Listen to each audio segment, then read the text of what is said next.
come with the authority of my ministerial colleagues to an area that reflects the legacy of a proud New Zealand industry, otherwise known as the minerals mining industry, an industry that for far too long has been marginalised, stigmatised, and the men and women in that industry have been demonised. Well, today in Blackball, this is a red letter day. We are turning around that falsehood and that attack against our industry, and I need your support to do it.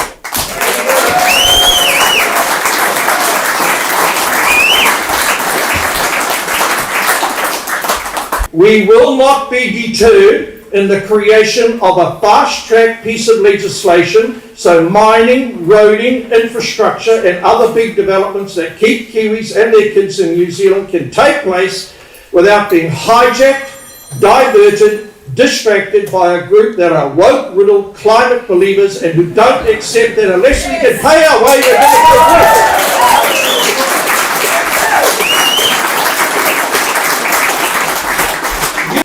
You know, I'm often challenged that this type of narrative threatens our clean green image, threatens to make us more vulnerable.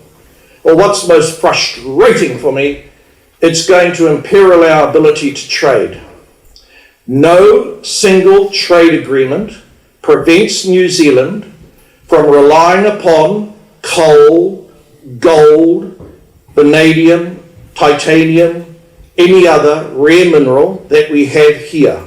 No government has ever signed a trade agreement preventing us as Kiwis from profiting from our own resources. I say, why is it morally superior for us as New Zealanders to rely on critical minerals, rare earth minerals from the Congo, who have worse environmental standards, who have worse standards in terms of health and safety, who have worse standards in terms of what you and I take as governance culture, but will silently bring all those minerals into our country but won't mine them ourselves. That's hypocrisy. Oil and gas is in an equally perilous situation. Increasingly, we're going to rely on coal to keep the lights on.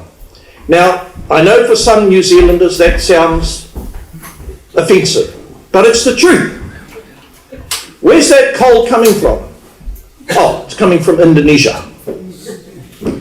Not only is that odd, it reflects the fact that we are going to have to power ourselves with natural gas and coal for quite some time to come. That doesn't mean we should not have more hydro. I'd love to see more hydro. In fact, I know of a hydro scheme in Taipotini which should start ASAP.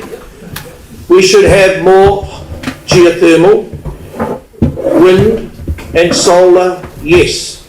But do not lose sight of the fact, unless we have unfettered access to reliable levels of coal, reliable levels of gas, the industries that you and the people of Taranaki work in and depend upon, the lights are going to go out. And under the watch of my leader, Winston Peters, and the government and the Prime Minister, we don't want the lights to go out, because once you have your lights punched out, you're knocked out. And this is not a government that wants to be knocked out. Thank you very much.